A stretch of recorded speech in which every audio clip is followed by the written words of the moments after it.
नमस्कार, मी तुमची लाडकी सिया. एका तांदळाच्या पोत्याने भरलेला ट्रक जंगलाच्या दिशेने चालला होता. त्यातील एक तांदळाचे पोते खाली पडले. थोड्याच वेळाने तिथे काही मुंग्या आल्या. त्यांनी 10 ते 12 तांदूळ खाल्ले आणि त्या तिथून निघून गेल्या. परत आले उंदीर. उंदराने 100 ते 200 ग्रॅम तांदूळ खाल्ले आणि ते तिथून निघून गेले.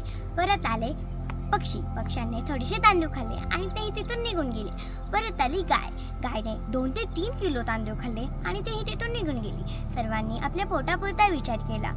आणि परत आला माणसाने कोणाचाही विचार न करता सर्व पोते आपल्या खांद्यावर टाकल्या आणि तो त्याच्या घरी निघून गेला.